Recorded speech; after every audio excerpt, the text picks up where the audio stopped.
নমস্কার বন্ধুরা, আজকের এই ভিডিওটা হচ্ছে কস্টকো নিয়ে। কস্টকো হচ্ছে আমেরিকার এমন একটা ওয়্যার হাউস যেখানে একই ছাদের নিচে বিভিন্ন ধরনের প্রোডাক্ট সাধারণ দোকানের তুলনায় অনেক কম দামে পাওয়া যায়। হাই, আবার সবাইকে নমস্কার, ওয়েলকাম ব্যাক টু আমাদের চ্যানেল যার নাম দ্য বং ওয়াইফ। আজকে আমরা চলে এসেছি কস্টকোতে। তোমরা ইন্ট্রো দেখেই বুঝে গেছো আমরা যাচ্ছি কস্টকোতে।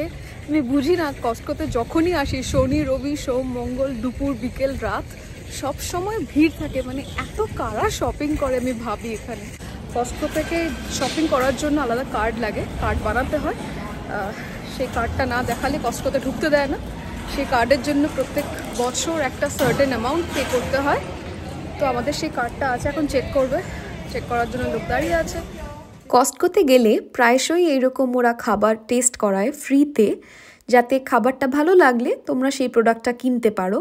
তো ফ্রিতে খাবার দিলে আমি একেবারেই নিজেকে সামলাতে পারি না, আমি ভীষণ ভালোবাসি আর ছুটতে চলে যাই। কিন্তু যেহেতু দিব্যেন্দু একেবারেই পছন্দ করে না, আমি ওর হয়েও ওর ভাগেরটাও আমিই খেয়ে নিই। খাওয়া দাওয়ার পর্ব তো চলতেই থাকবে, কিন্তু চলো তার সঙ্গে সঙ্গে তোমাদেরকে ঘুরে দেখিয়ে দিই কস্টকো। দেখতেই পাচ্ছ ঢোকার মুখেই রয়েছে ইলেকট্রনিক্স, ফার্নিচার, এই সমস্ত জিনিস। জামা কাপড়ও রয়েছে, কিন্তু আমাদের এখানে কোনো কাজ নেই। আমরা একেবারে সোজা চলে যাব যেখানে তাজা শাকসবজি পাওয়া যায়। আর এইভাবে বাজার করতে করতে আমি খাবার দেখে আবার মাঝখানে ডিস্ট্র্যাক্ট হয়ে চলে গেলাম সেই খাবারটা খেতে। কিন্তু খাবার খাওয়ার পরে আবার বাজার শুরু। এরপরেই সোজা চলে গেলাম যাকে দিব্যেন্দু বলে আইসল্যান্ড, কারণ এই ঘরে ফ্রেশ শাকসবজি থাকে বলে এই ঘরটার টেম্পারেচার সবসময় প্রচণ্ড ঠান্ডা থাকে। আইসল্যান্ডের থেকে বেরোলেই দেখতে পাওয়া যায় ওদের বেকারি সেকশন, মিট সেকশন।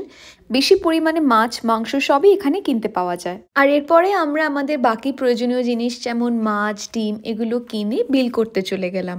সত্যি কথা বলতে বুঝতেই পারছো যে কস্টকো অনেকটাই বড় এবং এত ধরনের জিনিস থাকে যে একবার ঢুকলে বেরোতে কোনোভাবেই ইচ্ছে করে না। আমাদের বাজার করা শেষ, অতএব আজকের ভিডিওটা এই অবধিই রাখছি। আজকের ভিডিওতে দেখালাম তোমাদেরকে যে আমরা কোথা থেকে কিভাবে আমাদের মাসকাবাড়ি বাজার করি। আশা করি এই ছোট্ট ব্লগটা তোমাদের ভালো লেগেছে। আগামী দিনে আমি আরও নতুন নতুন ভিডিও নিয়ে আসবো, তার জন্য সঙ্গে থেকেও আর চ্যানেলটাকে অবশ্যই সাবস্ক্রাইব করে দিও। দেখা হবে খুব শিগগিরই আরেকটা নতুন ব্লগে। ততদিন খুব ভালো থেকো, টাটা।